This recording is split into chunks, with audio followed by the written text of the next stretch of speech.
Ayan po mga kabayan, ay nandito po tayo sa bahay po nila RJ at mayroon lang po tayong kausapin lang po natin yung mama po ni RJ at papa niya. Ay itong about po dun dito sa bahay po nila at mayroon pong nagbigay tulong si Tito Rob at Tita Rose. Nagpadala po ng tulong sa kanila pambili po ng materyales sa bahay. So kailangan po makausap natin yung mag-asawa kasi at yung may-ari po ng lupa kasi hindi po sa kanila pong lupa ito mga kabayan. Nakitirik lang sila dito pero matagal na po silang tauhan dito na nagtatrabaho po sila sa lupa. Ayan. Yes. Kita yan. Ayan at ayan, kasama ko po yung may-ari ng lupa para makausap po sila. Ito. Ayan si Gerald. Ay di pumasok. Hindi. Ha? Masakit daw kanyang tiyan. Masakit ang tiyan mo? Napurga na ba yan Ate Marjorie? Ha? Tagal na napurga yan. Doon pa sa kalatagan. Ay kailangan mapurga ulit yan. Baka may bulati yan mga yan. Ha? So ayan po Ate Marjorie. Kaya ako nandito. Ay kasama ko rin yung may-ari ng lupa. Sila kakausapin kayo. Ano? Kung ano po. Kayo ba kuya marunong pa kayo magpanday ng bahay? Magawa? Utay din naman. Utay. Gawa po na mayroon po nagpadala po ng sa inyo si Tito Rob at saka Tita Rose na pabili po ng yero, pampalupo, pangpaayos ng bahay, mga dingding. So kailangan wala naman tayong budget doon para paggawa sa labor. Marunong ka naman siguro gumawa. Wala. Oo. Tapos so kailangan ay maging maayos kasi kayo kasi kawawa naman yung mga bata dito. Lalo na pag tag-ulan, tagbagyo, malamig dito, Ayun, gusto ng sponsor na at least paano mapaayos-ayos kunti yung bahay nyo. Ano yung pinaka-problema nyo dito Ate Marjorie sa inyong lugar? Yung tubig yung pinaka-problema nyo dito? Tubig lang po. Yun yung pinaka-problema nyo dito. Malayo ba kayo nag-iigib ng tubig? Yun ang kada Bossing Elmer. Malayo nga po sa labasan pa. Ayan, so marunong naman po magawa ang kanyang asawa. Anong kailangan natin kuya sa ilang yero ang 8? Ilang yero ba ito? Pwede na yung 8 Tapos yung ito 2x2. Mga ilan? Mga ilan po ba ito? Mga ilan anong sukat nito? Itong ito. Hindi ito 2x2 Ayan. Tapos yung dingding, anong dingding? Plywood na lang. Tapos yung sahig kawayan na lang di kayo para maganda-ganda naman Tapos dito kailangan mayroon din ting kahoy dito para maganda yung pakuan nyo. Kung mga ilang ganito ka sa ilalim. Oo. Mga ilan po kayo kuya? Palagay nyo. Yung mga tansya din. Di tansyahin na lang natin.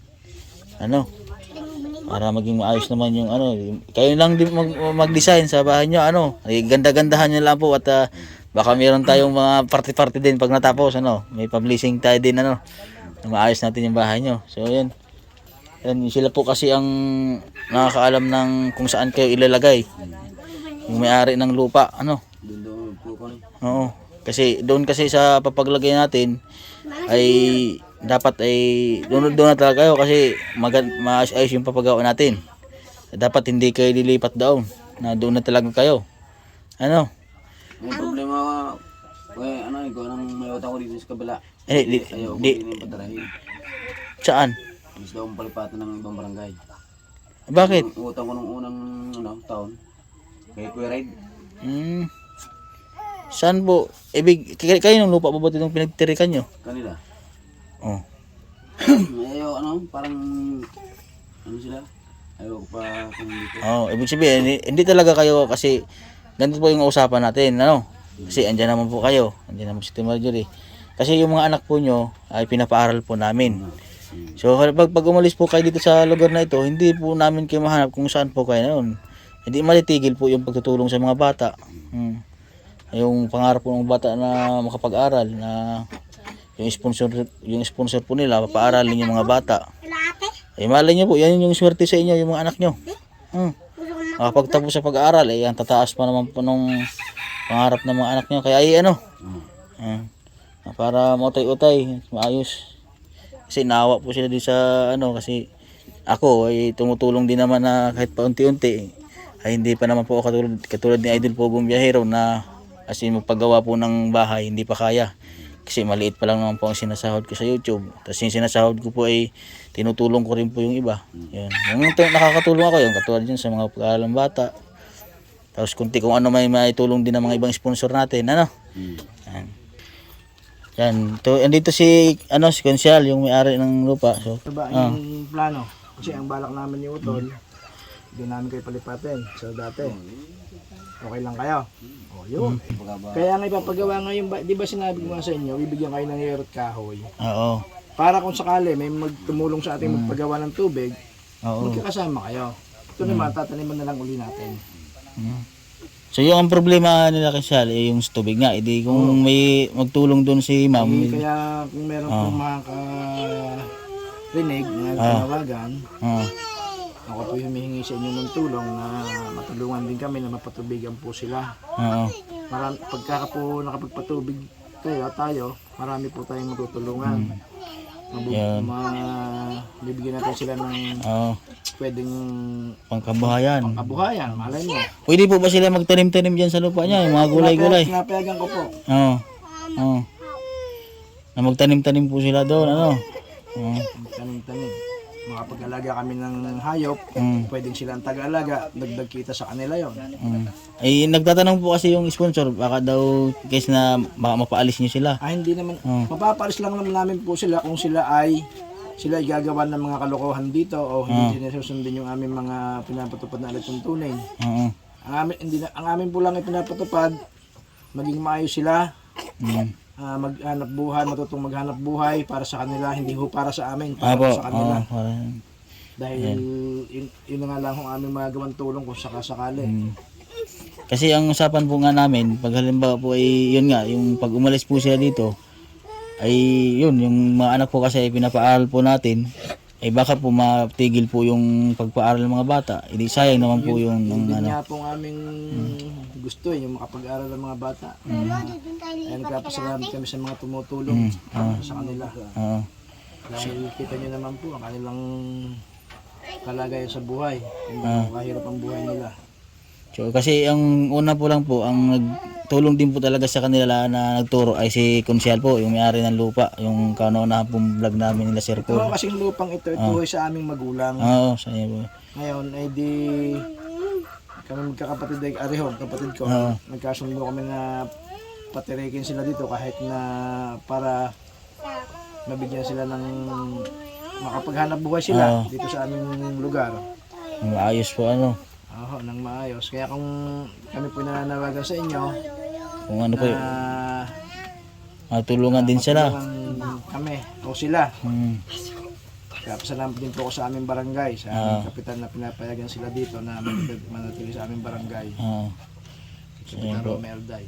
So okay na po yung ano na po yun. Okay na po ma'am yung may-ari na ng Gusto ko lupa. lang po sana, yan, sa inyo master, maging nakasubaybay din kayo sa kanila para Opo, para nasusubaybayan natin yung kanilang pang-araw-araw na buhay. Kung sinusunod ba nila tayo o tinutulungan nila ang kanilang mga So sarili. yun, tama po yun. Oo. So yun po at maraming salamat po sa kay Konsyal Udi po at sa namumuna po ng barangay kay Kapitan Alday po. Ayan, at sa lahat po ng konsehal, ayan, na tumulong din po at pumayag sa kanila nung sa barangay po na tumulong din sa pagkuha po ng mga birth certificate ng mga bata. Ayan, ayun, okay natin Marjorie. Pumayag na si Konsyal. Ayun, at mamaya babalik ako at babalik ako mamayang hapon kaya ano, pupunta ako ng bayan. Bibili ako ng mga materialis. So kailangan pako, mga ilang pako kaya yung sa pangbubong. Mga 1 kilo at kalahati. Mga 1 kilo lang. 1 kilo, ano. Tapos yun dito sa may ano natin, yung sa dingding, ano ang pampako natin dito? Mga ano, may pangalig sa 4. 4. Ano pa? Didos. 1.5 kaya dito. O kalahati din. Oh, 1.5. Tapos didos. Saan yung didos? Para saan yung didos? Pang ano yan, pang kulat pat. Oh. Pang pagos mo. Oh, ang Trace. ang pako natin ay sayiro, tapos dito ay yero. Tapos dito ay 2. Tapos 1 y media. sa Euro. Kalahati. Tapos 2, 1 y media.